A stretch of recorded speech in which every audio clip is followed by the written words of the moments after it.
first century. The significance, obviously, is Jesus taught frequently in the synagogue, which would be there. Those of you who just entered, that is 3rd, 4th century ruins, but there's a basalt foundation. It's turned just a little. This one was built to face Jerusalem. The other one's a little off kilter. We'll point it out. But it's clearly 1st century, the pottery that was found, etc. And that would have been the one that Jesus would have worshipped at, prayed at, taught at. And this is Peter's house underneath. This is, in my opinion, a 1 out of 5. 5 being that it's a 5. That this is truly the spot, and I will tell you why. There is graffiti that goes back to the 1st century, Christian graffiti from pilgrims in a variety of languages, indicating that this was an observant spot. Frescoes, plaster, on the walls were in the 1st century as well. No home in this part of Galilee plastered walls. In addition, in the 1st century, pillars were added to the one room here that you see to raise the roof. And pottery in the mid-1st century onward is not domestic. So this became some type of location that people observed. Eventually, you will see an octagon-shaped building, foundation put around it, which is a Byzantine church, 5th century. But even pilgrims in the 3rd and 4th century talk about this is the place, and that inside the Byzantine church are the original walls of Peter's house. So there is so much evidence to state, yes, this is the place. The graffiti, the walls being raised, the roof, the plaster on the walls, etc., that I would argue indeed that this is the place of Peter's house. Let me read to you a text.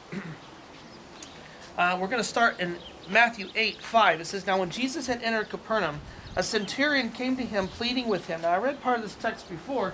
Remember that we have Roman officers in this area, etc. It says, "My servant is lying at home, paralyzed, dreadfully tormented." And Jesus said to him, "I will come and heal him." Watch the centurion's response. "Lord, I am not worthy that you should come under my roof, but only speak a word and my servant will be healed. For I am a man under authority, having soldiers under me. Come and go," etc. And Jesus said, "I've not found such great faith, not even in Israel." It's ironic twist that you have a man of great faith, and yet this city is going to be cursed by Jesus later on. All the miracles I've done, I'll read the passage when we get to Bethsaida. But all the miracles I've done, you've not repented, and it'll be worse for you than Sodom and Gomorrah because you've not responded. He says, "Go away, you've believed, and so let it be done to you." And the servant was healed that hour. Now when Jesus had come into Peter's house, all right, so we move over to here, and here's Peter's house.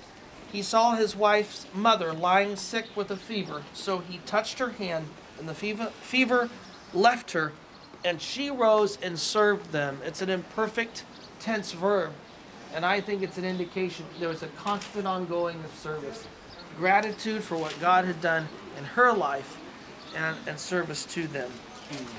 So here you have one of the most exciting spots in my opinion. I think the altar at Dan is certainly significant. The burnt layer at Hatzor. But knowing that Jesus spent a whole lot of time right here in this location, being Peter's house. And again, if you look carefully, you can see the laying out of the 4-roomed house. I was going to read a passage elsewhere of the man that was a paralytic, and it says they dug into the roof and brought him down. Remember the mud and and you saw the rafters. They would have brought him through the rafters, but they would have had to dig through that hard mud first. You can imagine.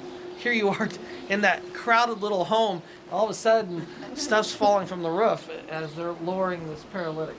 So, but this is a 4-roomed house as well, which is definitely Jewish, and it definitely is 1st century. Okay.